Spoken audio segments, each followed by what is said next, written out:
able to get a little more interactive and a little more going, a little different ideas. Because I'm even trying to make more videos with talking to people to get them posted, so that okay, you're coming on right now. I don't know if you can hear me. Peter. I can hear you. Yeah. All right, you got. Excellent. Oh, I'm in the monkey in the middle, am I? Yeah. I'm just gonna sit up and listen to the two of you talk. No. I'm going to put this on, cover my bed head. Sorry. Yeah, there's a little bit of shine there. I got my head cap too. So how's it going? I've been watching videos of yours, seeing your dogs out and seeing what you're doing with them. It's a pretty interesting thing. So I was talking to Robert a little bit ago about I've been seeing stuff with mine, but I'm like, you're showing videos that I'm like, man, you're at a whole different level of like where you're moving towards than even what I've got going on that I'm trying to push out. And it's a really interesting thing to be able to see, I guess I can say. There's always this my method is the best, and I got this and I got that, but you never get to like see a later on type scenario. You see what's going on in that moment. All the things look good, but it was always for me because my dogs looked good for a little bit when I was obedience training stuff, but it was later on I was like, man, I don't know what's going on now. This stuff is crazy. And and that's what I wanted to get out of, because I was like, I thought that it was going to get better, but for some reason, best case, it stayed the same. But most cases, I had new issues that I was like, I don't know what's going on here. So you're pushing your dogs and doing stuff with them that's just real eye opening to be able to really, especially like the breeds and them all, like what you're doing and how they are. It's an incredible thing to be able to see.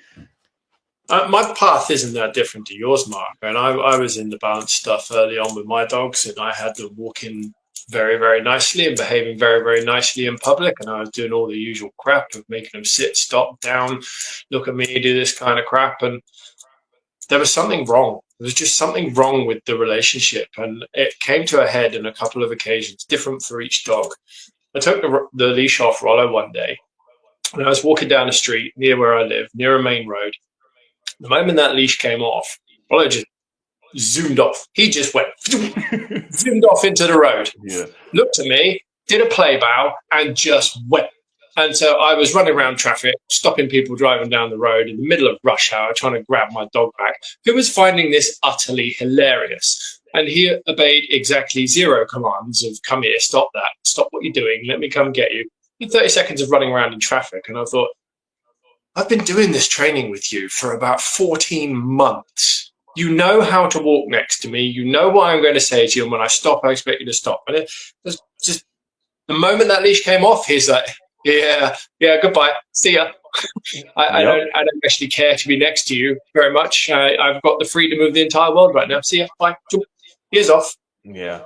So yeah, that was the first trigger with him. And the second was, as I've told Robert several times, when trying to walk past dogs, and I used a slip leash back then, and I trained him in a slip leash for 2 years. And we could walk down a high street, we could walk through a dog park, and he would stick to my side, because every time he didn't, he'd get strangled with a slip leash. And when I took that off at Robert's challenge and put a collar on him with a flat collar and just clipped the leash on, and the first 2 dogs we came across on that walk, he lunged at and he dragged me with his full entire Tibetan Mastiff strength, and I'm meeting that dog, and it's fuck all you can do about it. I was like, again, something's wrong here. This is not what I was told to expect when I've trained a dog, and there were 2 years at that point, to behave like this in public. The moment that punishment schedule was removed from him, he went straight back to what he wanted to do, and he did it. And on both occasions, when I gave him his freedom back, he took it with both hands. Absolutely took it. And that was eye-opening to me, and that was the beginning of the end for that training. And then Tora was different. Tora is on the more anxious and fearful spectrum. She's not really fearful. She's anxious. She's not really big into people. She's not that social with them. She's, like Robert described Great Pyrenees at his dog park. She'll go up to people, have a sniff. That's fine. She doesn't want to be petted. She'll be around. But when I started giving Tora the leash of whatever length she desired, when I went up to people and chatted to them, instead of forcing her to be at my side, Tora actually chose to come in and be a part of that conversation, or be a part of sniffing these people and checking them out. Whereas before, she would do everything she could to get away from people. If I marched her up to someone and told her to sit there and shut up, she'd be visibly upset about this situation.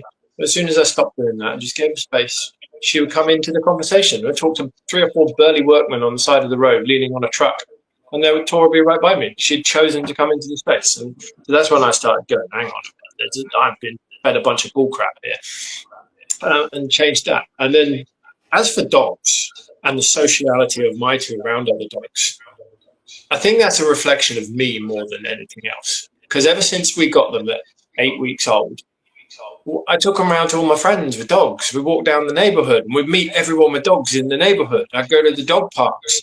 I never met a trainer around my way that said avoid dog parks, and I was of a mind I wouldn't anyway because I like going myself. So part of their sociability with other dogs is since 8 weeks old, they've just met dog after dog after dog after dog every single day for years. Robert and I got into a discussion on one of the last lives with some other people that looking around. Rollo's met 6,000 dogs.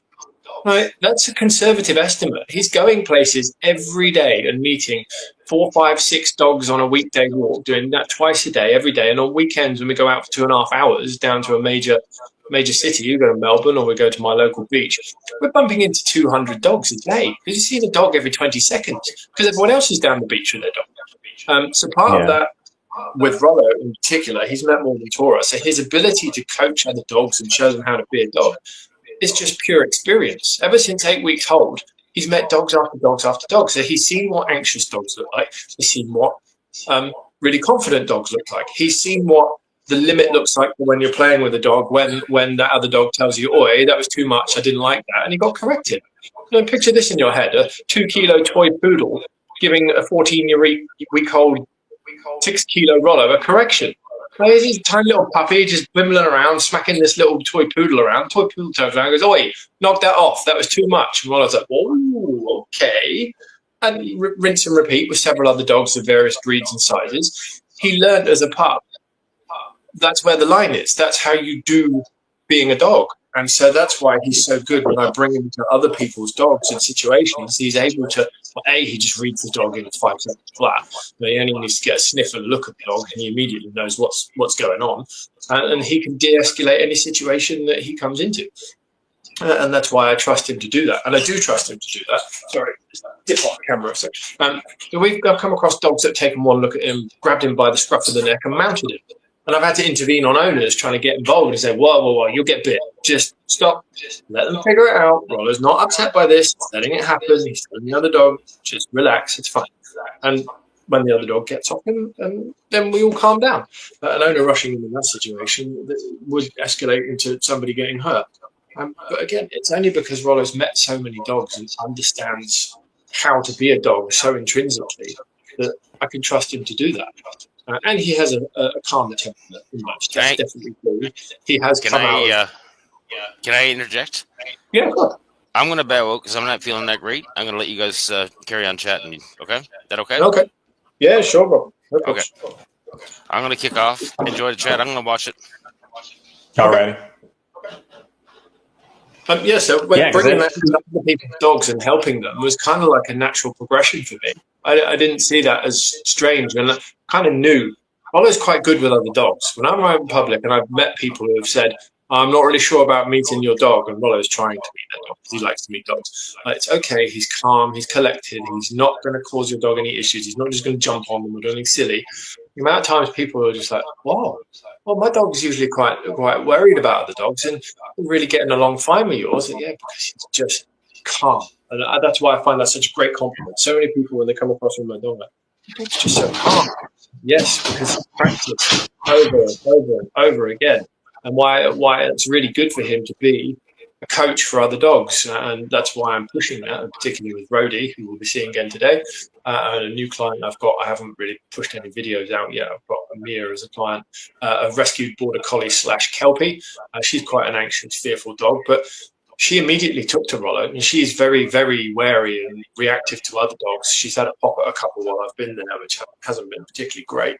But with both Rollo and Tora, she's just immediately respected them, calmed down, and gone for a walk with them. And you can just see she's feeding off that energy of my two are just calm and confident in the public, and so she's calming down and just enjoying walking with them. And that's great. As I say to people, I'm not the dog trainer.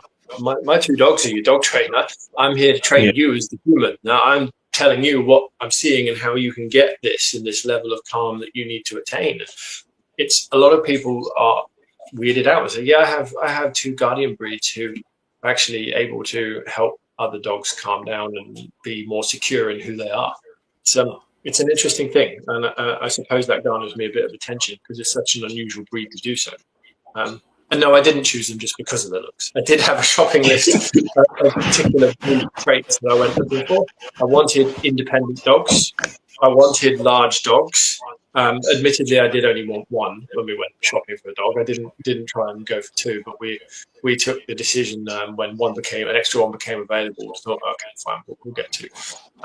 That's been hard. It was really, really difficult during their rebellious teenage phase from about 10 months to 13 months old. That was freaking hard work because they were full of themselves, didn't really want to listen. Bearing in mind we were in the training back then as well, so I think that had part of it. We weren't focused on the relationship, but ever since we've stepped back and done that, as you might have seen on my video, and for those of you listening if you haven't, Rollo's a Tibetan Mastiff that goes off leash in public. And the breed standard for this dog, if you go to the American Kennel Club, one of the first things it says in the breed characteristics, do not trust this dog breed off leash anywhere. Why? Why can't you trust this dog breed off leash? If you have the right relationship with your dog and it trusts you and it's bonded with you, it's not going to go do anything stupid. If you don't have that, yeah, I can see why you wouldn't want to have your dog off leash, but that applies to every single breed of dog out there and every single individual dog. If you don't have the right relationship, like I didn't with Rollo when I took the leash off him one day at 14 months old, he just shot out into the middle of the road. I didn't have the right relationship with him. I just, to him, just said, here, you're free. And he's gone, cool. I'm off. See you later. Yeah. I can go be who I am. I don't have to be stuck to your side. This is who I am. I want to be free. I want to be this far from you. And in fact, he did give me a play bow. He wanted to play. He wanted to have a game. That's really cool. He actually wanted to play with me. That is some sort of relationship. But it's also him communicating that I don't want to be stuck to your thigh. That's not what I enjoy doing. That's not me as a dog. That's not fun for me. I am who I am. Give me some space to be me. When you do that, it's astonishing what they can bring to you. It really is. That's a little bit about my story. It's an odd one, and yeah, it's different to have a Tibetan Mastiff.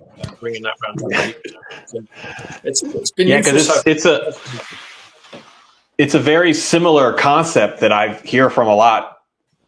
That once you because the main thing I want to say is like once you take the e-collar off, once you take the leash off, once you take all the stuff off that you've been training on, that's when you're going to finally see who that real dog is. And most of these dogs, as soon as you take that off, they're opportunistic. They're gone.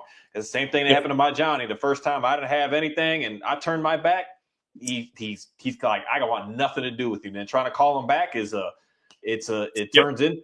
I mean, I guess I could say it's a game because it is. It turns into this game, and it gives you this. Yeah, it gives you this false reality that everything has been good this whole time, but it actually really just isn't. Because the realness happens as soon as you just say, "Hey, man, what do you want to do?" The dog just is gone, not looking back, and it's out of here. We've been working for years, and we haven't gotten anywhere. That's the thing that it seems like. Oh, my dog is good, and my dog is the best, but it actually really isn't. Because that's the big pushback I gave in dog training school. The things fade away, and the dog's going to eventually just be good to go. But I'm looking at their dogs. I'm like, but you had this dog for 8-9 years, and you still are hitting it with the e-collar. 8 years later, and you're the, say, expert in this field, I feel like I should see the expertise shown in it does fade away, it does go, but it doesn't. It just it kind of just stays there. And then that one time, that's the scariest part. Because that one time that they take off, now you have that choice. What am I going to do? And most people, you double, triple, quadruple down. I need more control now because look what just happened. I could have this could have that. And then and it's just a cycle that makes it worse and worse and worse. That's because it's the same thing with me. I thought the dogs were cool, but it's like, man, that dog wanted, because my Border Collie, he's always been next to my side. My Pyrenees, they've always been with me. I never did dog training stuff with them. But my other dogs with training, they wanted nothing to do with me. If they didn't see the button, the remote in my hand, they didn't feel because Johnny at first, I tricked him because his prong collar, he knows when it's on. He knows when it's not on. He knows when a flat collar is on. I put a flat collar on, and that boy is pulling like a fool. And he's a big dog too himself. It's pretty powerful. But that prong collar, that dude is right next to me looking perfect, like no flinch. And that's the part that when you think things are good, and it's not quite as good as you think it is. When you're giving a dog a treat every 15 seconds and you don't give them a treat, you think things are good. What's going to happen when that deer comes? And that deer, I don't care. That deer is powerful compared to that treat in your hand or that toy or whatever you have in that moment. If you haven't been like working the dog through, so that's the part with me that I felt like, just me personally, I felt like I was lying to people. But I was doing what most all dog training represents, but I felt like I was a liar because I was like, even going to consults, it'll fade away. It'll fade away. But yet I got it on mine every time I got to take him out for a walk.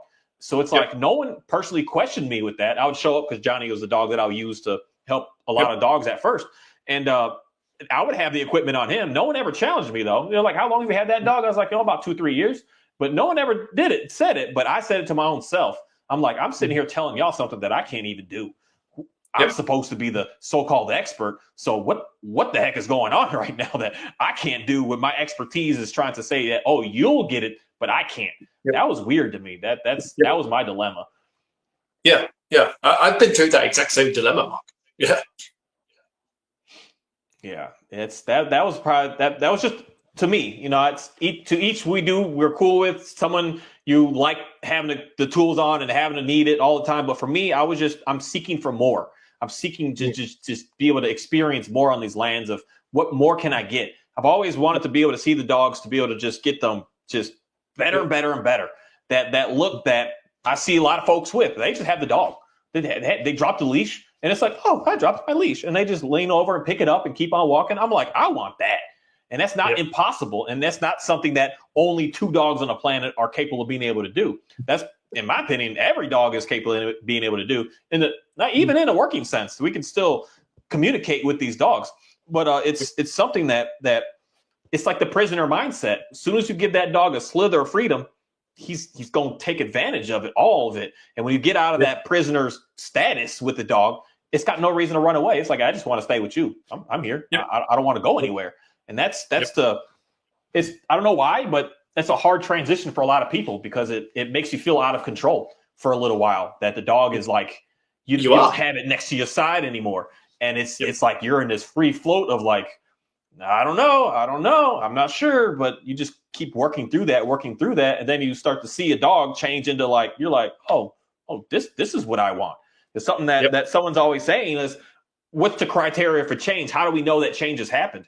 To me, I know that change has happened when I used to have a specific tool or specific method or specific system to be able to say, contain and be able to have my dog in public, where now I can just have the dog in public. I don't need anything. I don't care what I have on the dog. I could just be with the dog and the dog is there. That's a significant change to me, that something huge is going on here. It's not just this little superficial looking thing, that I literally have a dog that used to just pull, chase, go. And now the dog is constantly looking back in and saying, hey, what are we going to do next? It comes from a weird way of taking less and doing less, in a way of trying not to like micromanage everything. And I think that's the part that scares people. It'll scare you to like feel like you're not in total control, but you end up in control at the end. In reality, the best way that it is, the dog is there. So it's something that is just, it's, I don't know. I mean, I've been able to have the opportunity to work dogs differently before I knew dog training, and then do dog training, and seeing that I was implementing this dog training on my other dogs and seeing that everything started to become a mess, just a mess across the board. That's why someone would say, oh, your dogs are good because you're on the farm. But I'm like, my dogs are a mess, and I've always been on the farm with my dogs. So it's something that I was doing to them that was driving them crazy, is all that I can say. And then I had to change something to get them to just know how to relax and settle. And it's been a very interesting progress of being able to do this. It's really neat. It's really neat. And I know you probably feel comfortable and confident when you take your dogs. It's such a cool, it's such an amazing feeling to just be able to grab a dog and go. It's so comforting. Yeah. It's the neatest thing. It is. It's an amazing feeling to just go pick up your dog's leash. They'll come bounding up to you by the door, and then you can just go. And I know a lot of people I've spoken to, owners I know around my area and clients, they're actually nervous about going out and taking their dog for a walk. It's a potentially scary thing for them. It's not fun. It's not relaxing for them. What you need to get to is a point where actually it's a part of your day you really look forward to, because it's a rewarding and fun part of your day. It's something you enjoy doing and your dog enjoys doing. And it is a great feeling when you can literally just pick up the leash and you get in the car or just walk from your house and go, we're going to go have some fun. We're just going to go somewhere and exist together and enjoy life. And that is a great feeling. And you're right in everything you said there about the change. Every time you change a relationship, and this goes from humans to humans, humans to animals, you will have churn. You will have a period of chaos. True, yes, that's how it went for me. When I changed from the balance training and I dropped what I was doing with the tools and just went to a flat collar and stopped micromanaging my dog's every move, we had 3 months of chaos. It was horrible. Rollo and Tora both reverted to pulling, to doing what they wanted, to not wanting to be near us. It was just chaos, complete chaos. But they'd been given their freedom back. And internally, I had to keep reminding myself, there's a goal. I know what the goal is and know what it looks like, and I know how to get there. This is going to be hard because I've just basically done a cold turkey change. I've just given them a 10-meter long line, no short leash, 10-meter long line. Do what you want, go where you want. I'm just going to be here, and I'm just going to give you a calm outlook in everything that we come across. If you want to go see that dog, we'll go see that dog. If you want to cross the road, cross the road. If you want to go that way, we'll go that way. You've got some decisions now, dog. You can make the decisions of this walk. Which way are we going? Who are we seeing? Who don't we see? Right?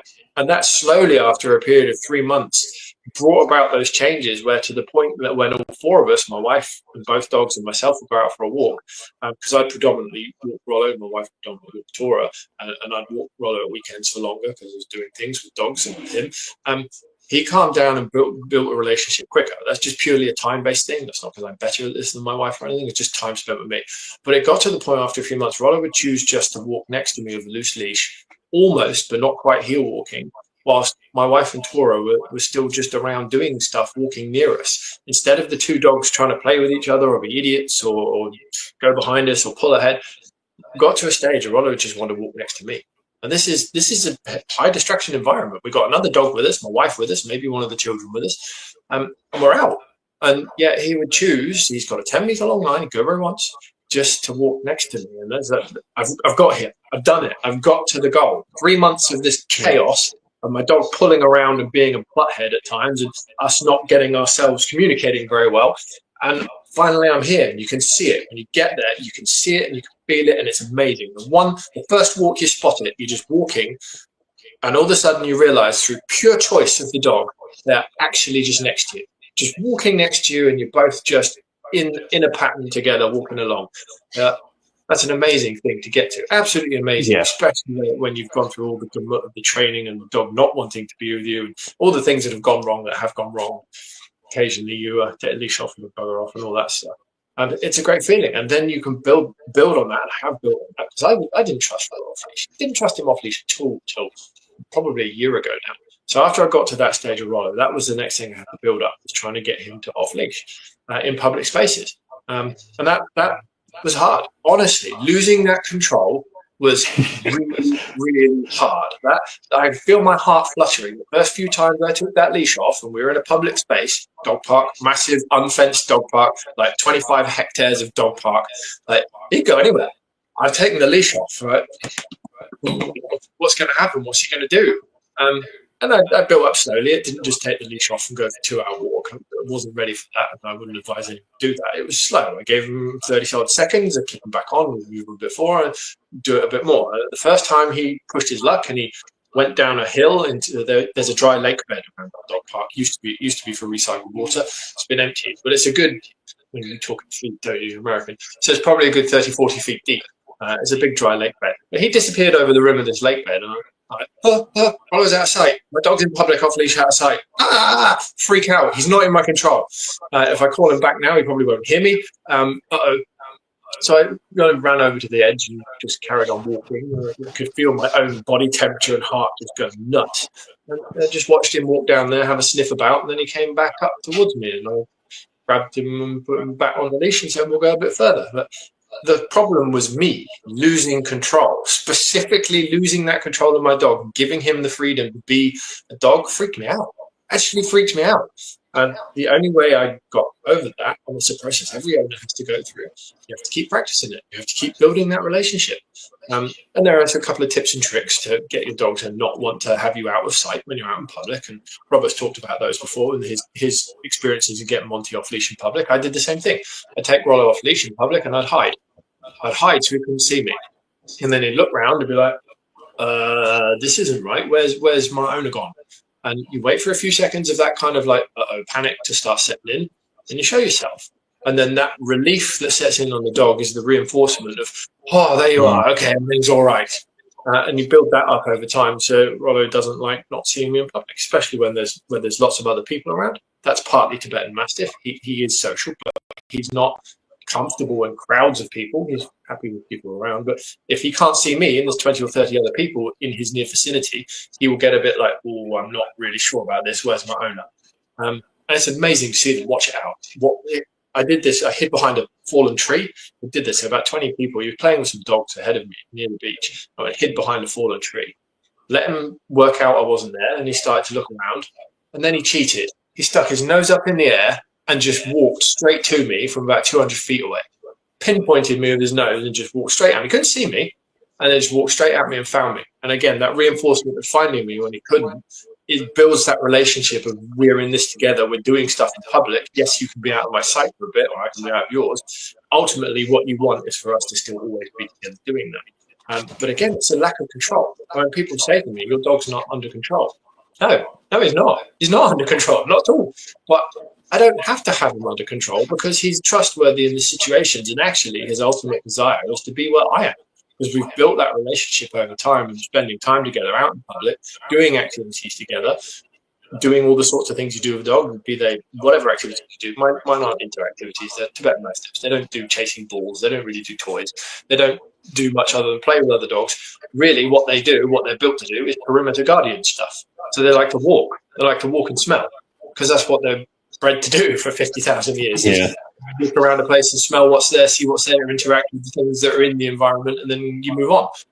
So I'm kind of chosen a breed which is right for my lifestyle in that respect. Is I just want to walk and go for a walk with my dog. That's actually what the Tibetan Mastiff wants to do. That's why I don't have a Golden Retriever or a Border Collie. I don't want to go and do the kind of activities that those dogs enjoy doing. That's not for me. That's not what I'm into. I just want a dog that would enjoy going for a walk. Added benefit, nobody steals my stuff at home. That's great. There's a fair bit of petty crime, unfortunately, in the neighbourhood which I live. Not my stuff. Nobody does. And for good reason. I have dogs that keep them out. I take one look at these two barking over the fence or barking at the front window. No, thank you very much. So I've chosen the right dog. Yeah, control. Letting go of control is necessary and the right thing to do to build the relationship, but also really, really scary. But ultimately, that's how humans and dogs co-evolved. The Tibetan Mastiff is 58,000 years old. That's what DNA analysis said. They diverged from wolves 58,000 years ago. We didn't have leashes. We didn't have treats and little things to keep the dogs occupied. They were a working animal, and they've survived with us, helping us out for that long. It's only in the last 150 odd years that we've employed these weird control and management things to get the dog to do stuff. They don't need that. They never came that way. The Tibetan Mastiff was a free roaming dog in the mountains of Tibet, in the villages, towns, temples, and the nomadic herders that used them. They did crate them during the daytime, so that if the ones that stayed with people were actually kept in cages or they were tied up during the day, but they were set free at night. They came back. Our ancestors had such a relationship with these dogs, these fierce monsters, that 30,000 years ago, they set their dogs free at night time to guard the property, guard the farm animals, whatever it was that they set up to guard. And the dogs come back because they had a relationship with the dogs that was based on, survival. It worked for both species. The dogs got shelter, food, water, and the people got the wolves, bears, and other people chased away and didn't belong. And so that relationship is what saved that. And that's what we need to tap into, really, to build that relationship rather than relying on tying a dog to you or shoving food in their face to do something that you want to do, which, as you correctly said, Mark, as soon as they come across something which is more scary or more important than the particular piece of food you're shoving in front of their face, you mean nothing to them. I watched that myself. Yeah. I watched it several times when the dogs were puppies. And I'm trying to shove a treat in their face at the puppy school or in the field or whenever I'm walking down the street and something interesting's there and I get a treat, I shove it in the face. My dog's basically just bats it out of the way. It's like with his paw. He's like, what's over there? They don't care. Yeah. I don't want that. I want that thing across the street, whatever that might be, person, dog, horse, whatever it was. I want that. Okay, so the relationship should be okay. You want that? All right. Well, let's work out how we can do that. You want to go see the horse? Is that all right? Can we go see the horse? Can we go see the dog? And then that toing and froing of a conversation between you and the animal is what builds the relationship. Shoving a treat in its face. I mean, my word. If I was going out to an evening of friends going out for dinner or out to the pub or whatever, and someone wanted to go into one pub that no one else did, and he got out a chocolate bar or a bit of barbecued steak, he said, come in this pub, I'll give you the steak. Like, that's just plain weird. But it depends how hungry I am. Maybe I'll eat steak. Maybe I'll go in that pub with him just because. But do I like him? Do I respect him for that? Is this now a closer friendship? No. What it's done is you're just weird. Why are you trying to pay me to follow you? All right. Sure, I like steak. I'll follow you on this occasion. But very quickly, you're going to get very bored of that and/or think this person's just odd. They're not interested in me for who I am. They want me to follow them because they can pay me. That's a bit manipulative and weird. There's no bond there. It's transactional. I don't want that. I want to bond with my friends. I want a friendship. We can just exist and hang out together and do things together. You don't have to pay me to be with you. That's odd, right? It makes a bit of sense if it's a neighbor or someone you need a bit of help fixing up the roof on your house and you say, hey, look, I'll offer you a crate of beer if you come and do this for a couple of hours. That makes a bit of sense. And if you're genuinely friends with them, you do the job and then you might go out for a drink together down the pub or whatever. You spend some extra time together. You haven't paid them just to spend time with you. I think that's a massive trick we've missed with our dogs. It's gotten into this weird situation where we think you actually have to pay an animal that's coexisted with us for 50,000 years and enjoys our company. It's weird, and we wonder why they don't trust us when, well, who are you? You're just waving food in my face. Who are you? Show me the real you. Let me just be with you. Show me you and I'll show you me, and we can bond or not if we don't actually get along, which I've not actually come across in my entire life. I've never come across someone that genuinely hasn't bonded with a dog. I mean, it must be a case that's happened to someone. But yeah, show the dog you and they'll show you them, and you can have a great relationship. But yes, honestly, relinquish control. It's scary. It's horrible. It's chaotic, but it gets you to where you need to be. Yeah, because the dogs, we've been breeding them for so long that they want to be with us. Just to be with us is like the greatest thing for the dog. And I don't need to do anything extra to make them want to be there.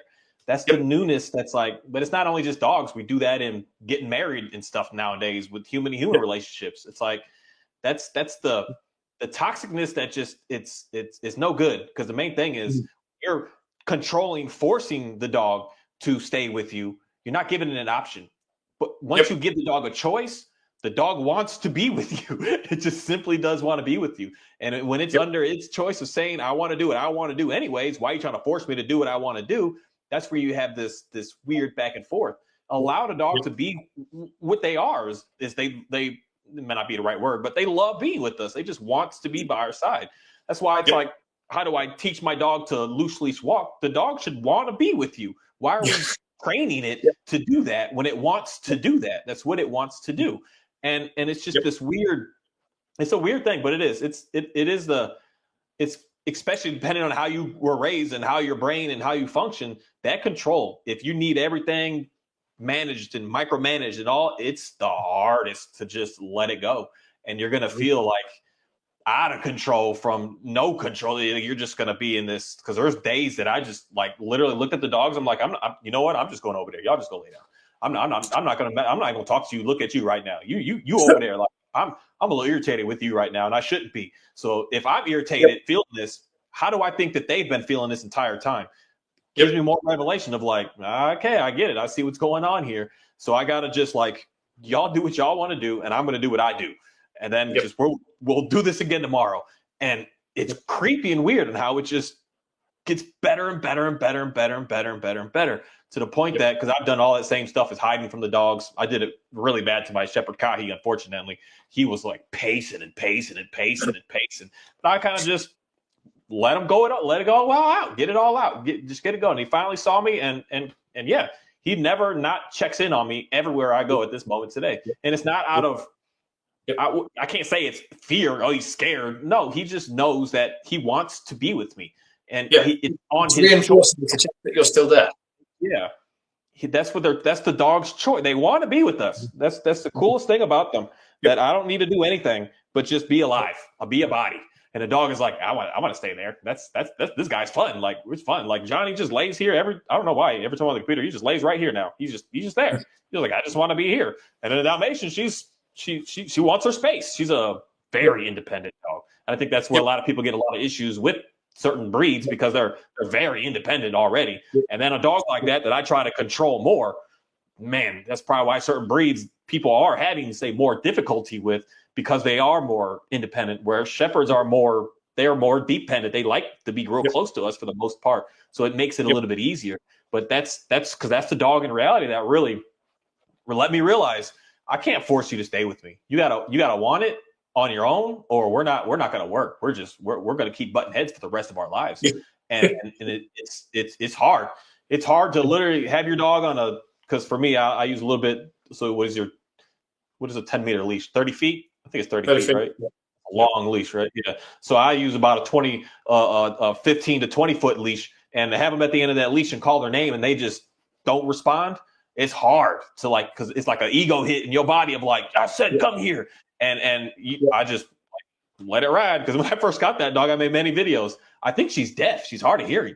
I'd say her name literally like 10 feet away, and she's just focused in, not paying nothing attention to me. That's hard to I said so. Get over here, and it to let that go is a life skill lesson. That is it's a beautiful skill to be able to know how to just let stuff ride. It's okay. You got something going on over there. Let it ride. It's all right. Yep. Yeah, it's hard. It's hard for a lot of people to do that, and myself included. You're right. Upbringing is vitally important. Yeah. I come from an army family, so I had a very, very strict upbringing. I was micromanaged and controlled. So that's my natural inclination to do things is the same. I like to control things. Yeah. I got one of the most independent dog breeds that exist, and I learned some lessons. I learned some lessons about what true independence looks like, and being able to let go. And honestly, it's so rewarding when you do. It really is. Yeah, I know exactly what you mean about your Dalmatian. My two are the same. You give them that full leash and they're locked in on looking at something. I can shout the name, then they'll come when they're ready. They'll have a look. And it gets faster and faster. Yeah, and because it's hard at first, but it does. It gets better and better and better and better, to the point that they're fixated in something. Like even today, going for a walk, deer just running. She gets that hey, look at that. And it just says, hey, we're not doing that right now. And she just oh, okay, well, we're just chilling. We're just hanging out. And man, a year ago, I'd have probably been, I don't know, she would have needed a GPS tracker. She would have been gone. Like I'd have been out there with a search crew trying to bring the fire department out to help me find my dog, because just been gone. Yep. And it's a process of allowing the dog to do what it wants, is to be with you, allowing that to happen instead of trying to force it to want to do what it is that you want every moment, every second. You'll be surprised that in the end, the dog will do everything that you want anyways, because it just says, the main thing I'll say is ask me. I'll do it. Stop trying to just force it and tell me, just ask me. So when I say, hey man, can you lay down? He's like, oh, okay, I'll lay down. But if I say, get down, lay down, you got no choice. The dog's like, well, what's going on here? What's happening? And that's the dilemma. And that's what I'd say is probably the hardest part for pretty much any and average normal all day people that work with dogs, and especially trainers, is when you see that challenge come in, you instantly think this isn't going anywhere. And that's not the case. That's the part that you go through that. You go through it. Don't run away from it, because that's when most people, because that was I said to myself, I'm committing to this. I'm committing to just, you guys are, I want y'all to just be with me. I'm committing. So I just said, I don't care. So for me, even making videos sometimes talking about it, I'm in the middle of like, man, where are we headed? Like, this is kind of rough. Like, and then there's that shift that started to happen. And that's why today I could just talk about how I talk just with such confidence because I'm living it and seeing I'm in it. I'm living what it is that I was nervous. Like, I don't know. I saw things get a little better. And then literally it's just some weirdness. It's just like, oh, here we are. Like, what the heck? Like, I could just do whatever I want now. And it's I can see why most people would just want to run away from that because you would think like, this isn't going to do anything. Look how stupid this is. See, the dog is getting worse. It's dragging you around. Look at this. And it's that's the hardest part, I think, for most to really understand. It is, because when they look at what they see around them, and if people have spent any time on the internet looking at what you think a dog should look like, you can see dogs looking very good very quick, and you can see them walking very nicely very quick, and you can see them being very obedient very quick. But as we've already discussed, the reality of that is it's a show. It's not a true representation of what that dog is and the relationship that dog has with the owner. And as both of you and I have experienced, and lots of people listening, I'm sure, take that leash off, or you go home and you take that leash off and the camera's not rolling. That's not what you're looking at all. So it's hard because you're fighting not only a particular way of being with the dog, which is the best way to be, but you're fighting what people can see on TV effectively is this is what you can have. This is the answer. But what they don't know is that, that's a short clip in a life that can be done to show anything you want it to show. You can show a dog doing whatever anyone can train the dog to do. Well, that's not a judgment on a relationship that dog has with the owner. It's not a relationship on how that dog behaves when it's not under extreme pressure. When it's free to be what it wants to be, and that's why it's so important to get that relationship. And it's hard, and I've been through that with clients' dogs. Sorry, my dog's just coming there. I wonder what he might start barking, but he's lying down. Showing clients how I do stuff, and they see me walking their dog on the video, and I show it to them, and I'm like, my dog's pulling you around like an idiot. Yep, that's all part of the process. Don't you worry. It's like, huh? I thought you were supposed to be training the dog to walk nice, stop leash pulling, etc., etc. Yes, I am. Well, that comes through giving the dog the choice to actually walk with me, and it's not a 5-minute thing. The dog has to come to trust me. He needs to see who I am, and so we're going to go walk. And if he wants to go and sit at the end of the 10-meter long line and sniff stuff and run around, then that's okay. That's how this process goes. This is all about giving that dog space to come to trust someone voluntarily. It's not about me shutting your dog down and making it do what I want it to do when I want it to do. Because when I give you the leash back, do you think any of that will transfer to you? No, not unless you can do what I can do. And in most of my clients' cases, they're not 200-pound, 6'2" men. They can't do what I can do with their dog. They just can't. And they'll get pulled across the street, as a couple of them have already, on their face. And their dog will get in a fight. Right? It wouldn't happen with me holding it because I'm stronger. So the alternative is you have to get the dog, I have to get your dog able to trust me. Then we can bring you in and show that the trust is transferable, because it is, once your dog understands environments and it can navigate those environments because it's got some self-confidence, knows how to do that irrespective of who's holding the leash, because you've built a confident dog. It doesn't take its confidence from the handler, it takes its confidence from its own life experiences. Then your dog's going to be able to trust you and relax and not pull you on the leash and not pull you across the road on your face. And that's why this method is so important, because it's not a method based on control and strength. Right? And there are dogs that are stronger than me. I couldn't go walking a 220-pound English Mastiff, for goodness sake, that decided it's going to cross the road. Like, I'm crossing the road. If it decides that, there's nothing I can do about it. I'm just too strong.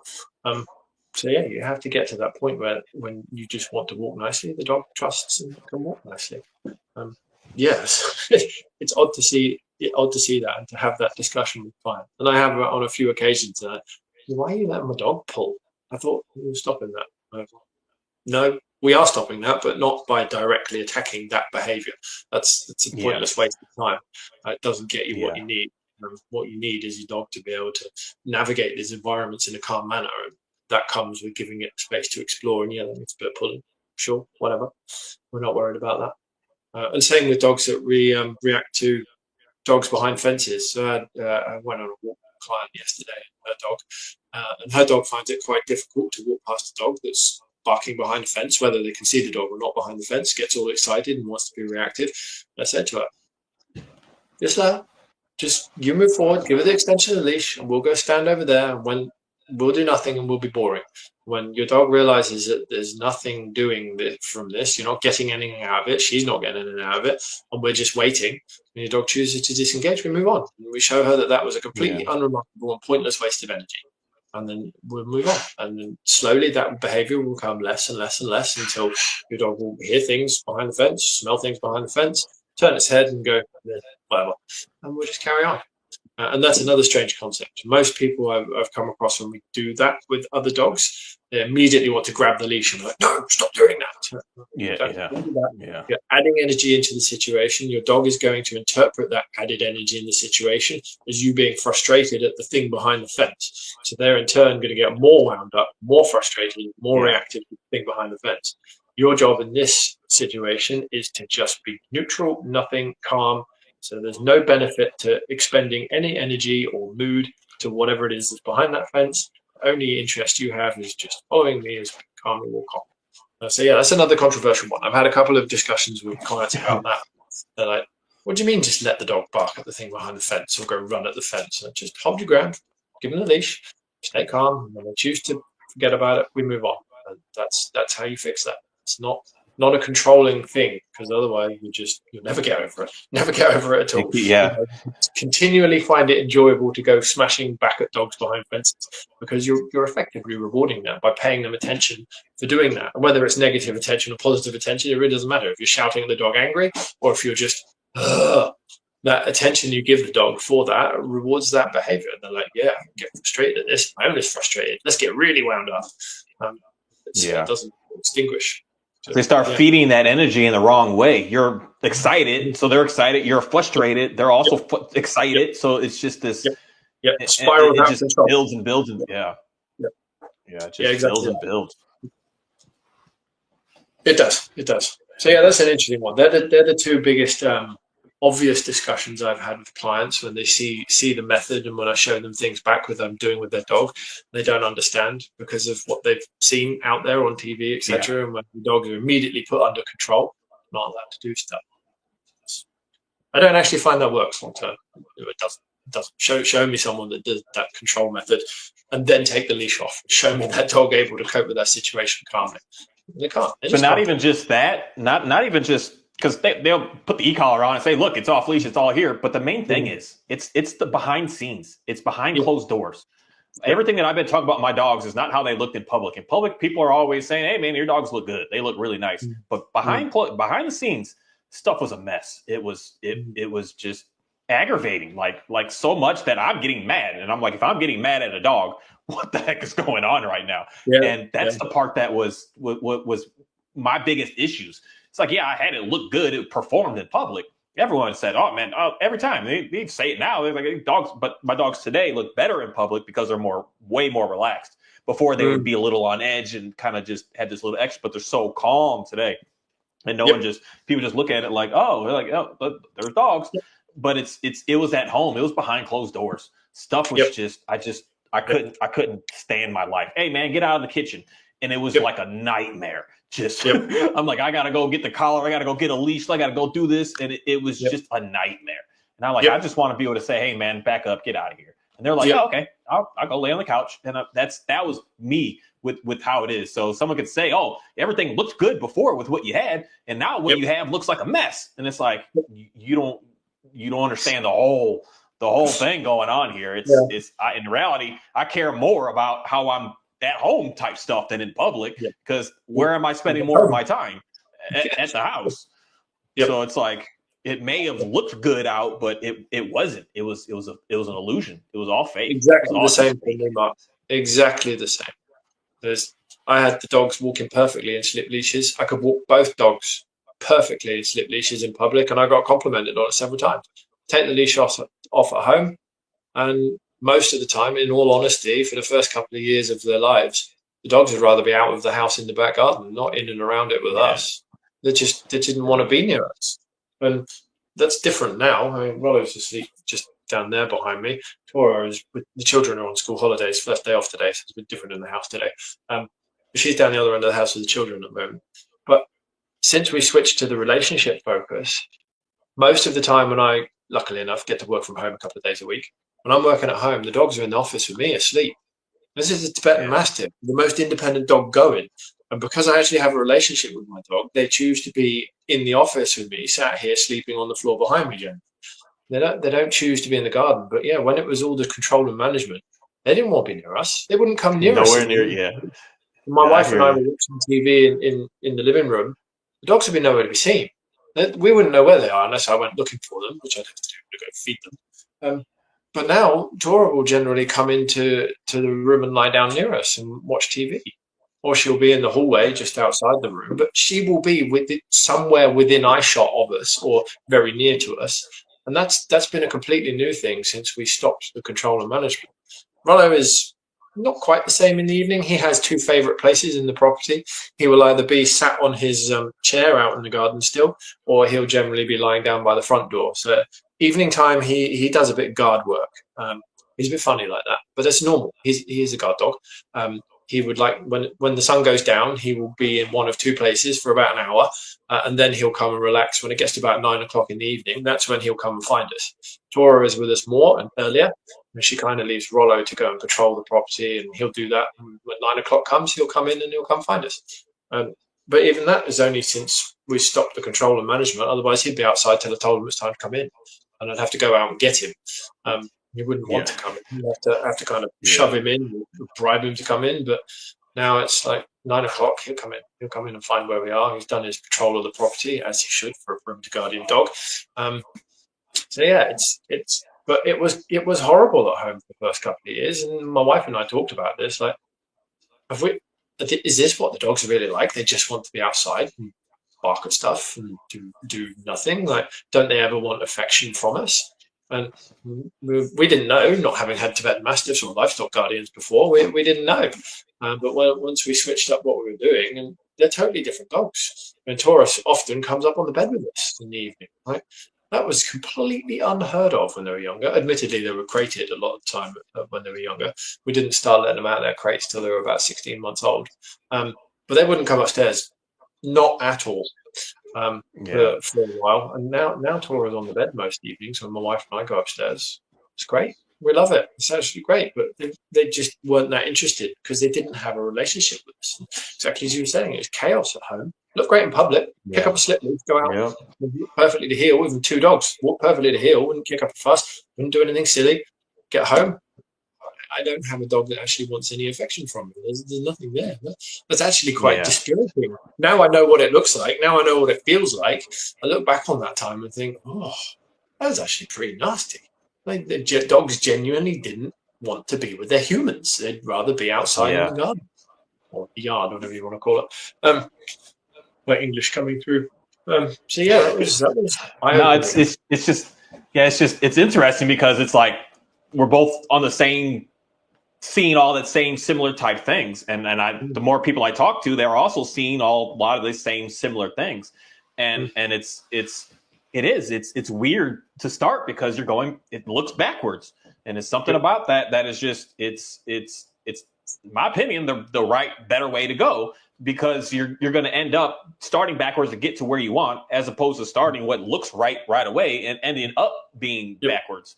So that's something that is just really, it's, I don't know, it's weird that giving your dog more freedom, not in the sense of, oh, just let it be free, let it run and go and be, and no, it's not that. You're giving them stages, but understanding that the main thing that I just noticed is stop caring so much if the dog even listened. I just keep it on the leash to keep myself safe, keep it on a long leash. Stop caring that it didn't come back to me instantly. Stop caring that it didn't sit instantly. Stop caring about that. Just it'll get there. You'll get to that point that they're going to want to do that. And it could be a little nerve wracking at first. It can It can be, but it's cool. Yeah. It's cool to see and be able to experience when everything is looking pretty good. It's pretty cool. It is amazing once you get it looking good. And it's not just looking good; it is good. It's both of those things simultaneously. What time is it? What's your time right now? It's 1:10 in the afternoon on Friday. Man, you're way ahead of me. You're in the future. Yep. You're way in the future. Yeah, I'm about 14, 15 hours ahead of you, something like that. Yeah, okay. Alrighty, I want to let this what's it? I keep forgetting your name. Dan, he wants to get on so bad. He wants to say something. I don't know what he wants to say, but he wants to say something so bad. I'm going to get him on to say. So if you want to hear what he's got to say or see what he says, but I would like to be able to get a time that me and you can sit down and talk. Yeah, we can do that. I don't want to say the word formal, but just have something more just we can talk about, because it's creepy in how I hear you talking. I see stuff of yours and I'm just like, man, this guy is this. I'm going to say this is weird. This is something that I know is hard for men, that we like to hide all of our, say, problems and act like everything is good. And it seems like you're on that same way as me of saying, no, like, it's okay. Like, I'm struggling. Let me get help with this. I want to do something. And then you got to that point that you're, say, getting that help and you're finally like onto something much, much more. So instead of just like, I got it figured out, I'm good. You said, no, something's not right. And I want to do something about it. And that's something extremely similar with both of us. So I know we could have a lot more to be able to talk in it, especially in just the concepts of how, like, certain scenarios and things that's going on with dogs, to be able to get people to think a little bit more. Because unfortunately today, when, like you say, let the control go, someone's like, oh, okay, well, I'll just take the dog out in the front yard and just let it go. Like, no, there's more to this than that. And we can just talk about some things like that could get someone to think, like, I never heard of it, that I never thought of that, I never considered that. Because a lot of times that's all it is one person can literally hear one thing, a 10-second couple little sentence, and bam, next couple of weeks you're off, you're good to go, everything is good, because you realize, I was doing this and I should have just been doing that instead. I thought I was giving them more freedom, but actually I was double downing into more control. So just the little things like that to be able to, because that's the difference. I guess that's the part that most training has on its side, is they have techniques and stuff to be able to say, do this and do this and do that. And I'm going to say I also have techniques. It's just not the same type of techniques. And you have techniques. It's not labeled as what I would say that is, but there are things to do that are going to be able to allow it to say, hey, I should try this instead of what I've been trying. It's not just we can help tailor to, because that's the thing of what a trainer is supposed to do, is be able to help someone tailor their situation to be able to get what they're looking for, basically. And there are, like, say, tips that's best worth saying it, tips over techniques, tips to be able to say, hey, try this out instead, or try that out instead, so that you could be able to like start to see more and get an idea, because a lot of these ideas aren't even out there. When you say let the dog bark, someone's like, oh, heck no, that's not that. But have you tried that? Have you had any experience? Have you had anybody say they've had success with that? That's the parts that I would like to be able to talk to you more, to be able to help out with folks in that aspect, because we're talking to people and working with people and seeing dogs and doing stuff like this to be able to get them to get into a better place. And that's the something that I know, say, people need. That's the help that's needed for folks to be able to, like, really start to understand, especially hearing people talk back and forth with it, to be able to just, hey, you do it like that? Okay, well, I do it like this. Oh, you've seen it like this? Oh, I've seen it like this. And it just... I'm losing your sound, Mark. Say again? I'm losing your sound. It's broken up. Can't hear? No, it might be internet issue then. You hear me? It's really crackly. Have you knocked your microphone or something? Is it? No, hold on. Let me shut it off and turn it back on. It says I'm good. Give me a second. Give me 1 second.